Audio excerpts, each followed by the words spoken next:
ఈ యొక్క కృష్ణానది మీద పులిచింతలు అనే ప్రాజెక్టు పెట్టారు. ఆ ప్రాజెక్టు కట్టడంతో గవర్నమెంట్ వారు కానీ దేవాదాయ శాఖ వారు కానీ పూర్తిగా నిర్వీర్యం చేశారు ఈ దేవాలయాన్ని. స్వామివారికి 7,777 ఎకరాల 7 సెంట్ల 7 గజాల 7 అడుగులు మాన్యం. ఇది కాక మరి ఒక భక్తుడు 144 ఎకరాలు ఇచ్చారు. మొత్తం 8,000 చిల్లర. దాంట్లో 500 ఎకరాలు ముంపుకు గురైంది. దగ్గర 14 కోట్ల రూపాయలు ఇంతవరకు స్వామివారికి హ్యాండ్ ఓవర్ కాలే. అంటే డిపార్ట్మెంట్కి దేవాదాయ శాఖ పరిధిలో ఉంది. 1952 నుంచి దేవాదాయ శాఖలోనే ఉంది. అయినా కానీ ఆదాయం లేని కారణంగా వారు ఏమీ కూడా దీని మీద ఇంట్రెస్ట్ అనేది పెట్టలేకపోతున్నారు. తదుపరి ఇద్దరు రాజుల్లో మొట్టమొదటిగా కేతమరాజు అనే రాజుగారికి స్వామివారి సాక్షాత్కరించాడు, దర్శనం కల్పించాడు. ఈ యొక్క ప్రాంతంలో వేటాడికి వచ్చినప్పుడు కాస్త విశ్రాంతి తీసుకోవాలని ఈ యొక్క ప్రాంతంలో ఉద్యోగం చేస్తుండగా స్వామివారి స్వప్నంలో పడి, ఓ రాజా, నేను ఈ కొండపై వెలిసి ఉన్నాను, కావున నీవు నన్ను దర్శించుకొని ఆలయాన్ని కట్టించవలసింది కానీ స్వామివారు నిర్ణయిస్తాడు. అప్పుడు ఆ యొక్క మహారాజు గారు, స్వామి మరి నిన్ను కనుక్కోవడం ఎలా, మరి నాకు తెలియదు కదా, మరి నీ దరి చేరాలంటే ఎలా, నేను దర్శనం చేసుకోవాలన్నా ప్రశ్నించాడు స్వామివారిని.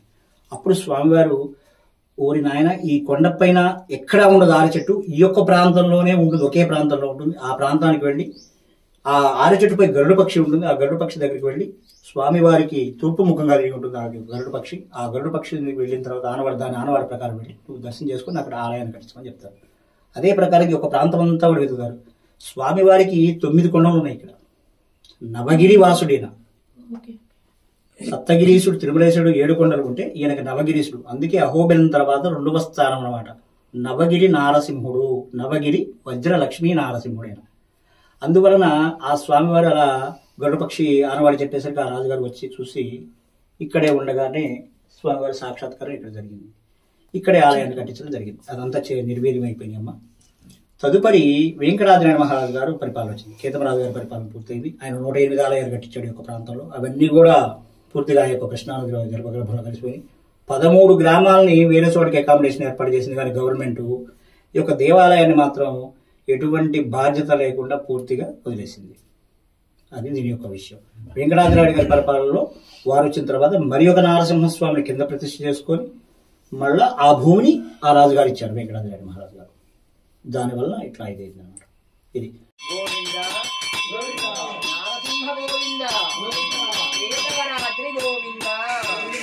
ఉత్తరవాసిని నారసింహ గోవింద, జయ నారసింహ జయ జయ నారసింహ జయ వజ్రలక్ష్మీ నారసింహ,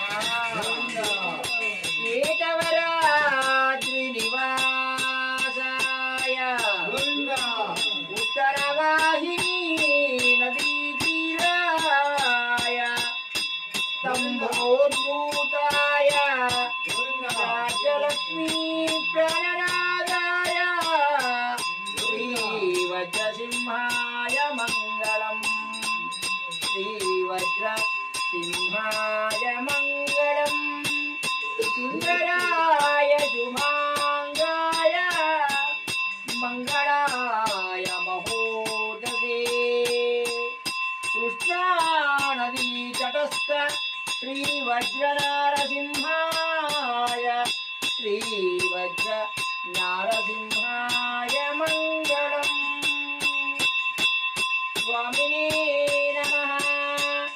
నక్షత్ర ఆరతిం దర్శయామి, శుద్ధ ఆచమనీయం సమర్పయామి, తదంగత్వేన ఏకహారచంద్రారంభః కళ్యాణాద్భుతగాత్రాయ కామితార్థప్రదాయినే శ్రీనవగిరి నారసింహ క్షేత్రవాసాయ శ్రీ శ్రీ వజ్రనారసింహాయ మంగళం. ఓం నమో నారసింహాయ, కేతవరం నారసింహాయ, స్తంభోద్భూత నారసింహాయ, రాజ్యలక్ష్మీ ప్రాణనాథ నారసింహాయ.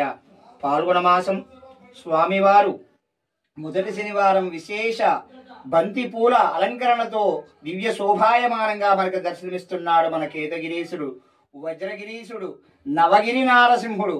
దర్శించండి, తరించండి. స్వామివారి యొక్క సేవలో పాల్గొని ఆ యొక్క వజ్రనారసింహుని దివ్య కృపాకటాక్ష వీక్షణ పొంది సుఖ సంతోషాలతో ఉండి మీ యొక్క రోగ గృహ పీడ బాధ నుండి విముక్తి పొందగలరని ఆ యొక్క స్వామి వారిని మనసారా కోరుకుంటూ జై నారసింహ జై నారసింహ. కేతగిరి వజ్రలక్ష్మీ నారసింహ స్వామి వారికి జై. రాజ్యలక్ష్మీ ప్రాణనాథ నారసింహ స్వామి వారికి జై. ఉత్తర వాహిని వాస నారసింహ స్వామి వారికి జై.